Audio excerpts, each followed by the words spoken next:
Oke, kalau Anda sering banget ngikutin berita bisnis, pasti udah nggak asing lagi sama tiga huruf ini. E, S, G. Tiga huruf ini ada di mana-mana, mulai dari laporan perusahaan sampai jadi headline berita, dan seringnya sih jadi bahan perdebatan yang panas.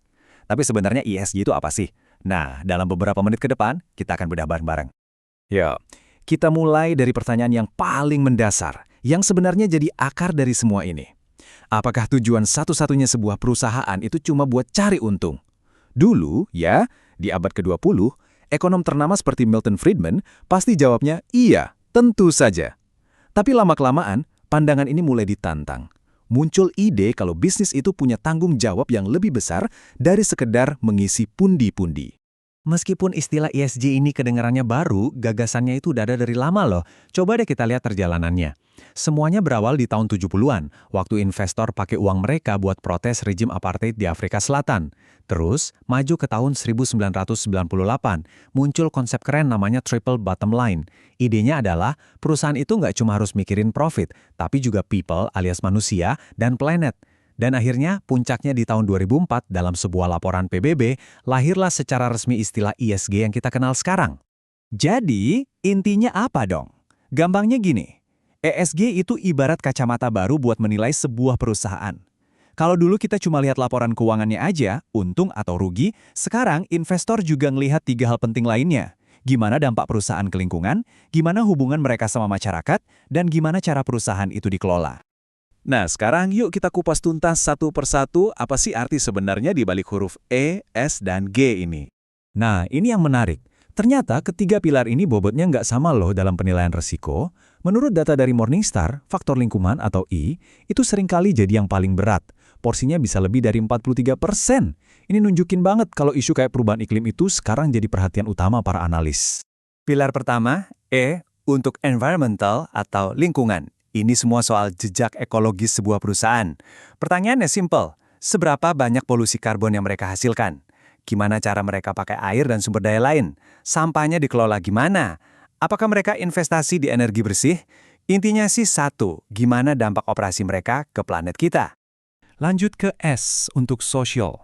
Nah, kalau yang ini fokusnya ke manusia. Gimana sebuah perusahaan memperlakukan orang-orangnya, karyawannya dibayar layak nggak, tempat kerjanya aman. Terus gimana dengan pemasok mereka? Jangan-jangan ada pelanggaran hak asasi manusia di sana. Dan tentu, gimana interaksi mereka dengan kita sebagai pelanggan dan juga masyarakat sekitar. Ini semua tentang manusia. Dan yang terakhir, G untuk governance alias tata kelola. Anggap aja ini kayak kita ngintip ke dapur perusahaannya. Gimana sih cara mereka dijalankan? Gaji para bosnya transparan atau enggak? Dewan direksinya independen? Data pribadi kita aman nggak di tangan mereka?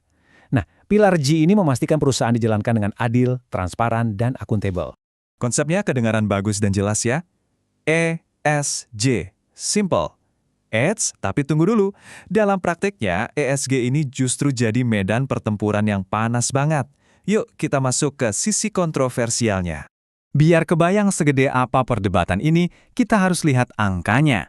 Bayangin, pernah ada lebih dari 30 triliun dolar, itu triliun ya bukan miliar, aset di seluruh dunia yang dikelola dengan bendera ESG. Jadi ini bukan lagi sekedar tren kecil-kecilan, ini adalah raksasa di dunia keuangan global. Tapi, setelah tumbuh gila-gilaan, tiba-tiba ada plot twist. Trennya berbalik 180 derajat. Setelah bertahun-tahun investor rame-rame masukin duit, di tahun 2023, untuk pertama kalinya, uang justru ditarik keluar. Dan tren ini makin kencang, bahkan sampai cetak rekor di awal 2025. Loh, ada apa ini? Ternyata, keraguan muncul dari mana-mana. Pertama, ada tuduhan greenwashing, di mana perusahaan cuma jago pencitraan, ngakunya peduli lingkungan padahal aslinya nggak ada perubahan. Kedua, masalah data yang amburadul. Beda lembaga rating, bisa beda banget skor ESG-nya untuk perusahaan yang sama. Bikin bingung kan?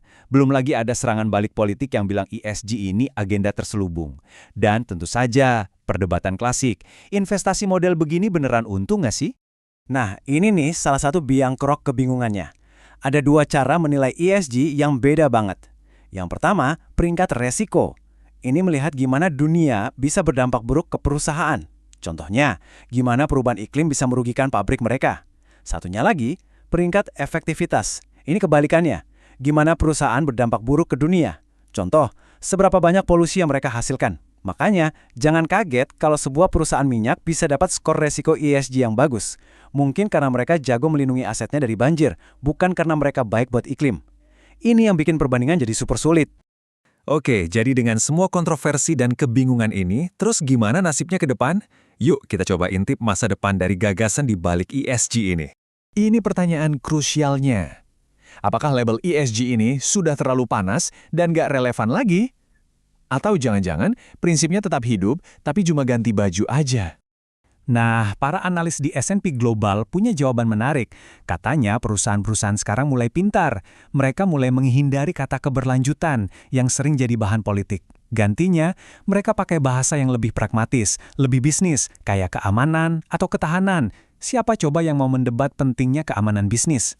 Dan pergeseran ini kelihatan jelas banget di lapangan. Mau kita sebut ESG atau apapun, perusahaan tetap harus hadapin 3 kenyataan pahit ini. 1. Adaptasi iklim. Ini bukan lagi soal mencegah, tapi soal gimana caranya selamat dari badai dan kekeringan yang makin sering terjadi. 2. Ledakan AI. Ternyata AI itu haus banget listrik dan air. Ini bikin efisiensi pusat data jadi isu hidup mati. 3. Kelangkaan air. Air makin jadi rebutan, dan ini jadi risiko strategis buat semua industri, dari teknologi sampai pertanian. Jadi, poin utamanya adalah ini. Obrolannya udah bergeser. Ini bukan lagi soal pilihan untuk berbuat baik. Ini sudah jadi keharusan untuk siap siaga. Kenapa? Karena semua risiko tadi itu bukan cuma isu etis, tapi risiko ekonomi beneran yang bisa mengancam kelangsungan hidup semua bisnis. Jadi, sebagai penutup, kutipan ini merangkum semuanya dengan sempurna. Mungkin nanti nama ESG akan memudar, tapi masalah-masalah di baliknya, soal iklim, sumber daya, dan ketahanan, justru akan semakin mendesak.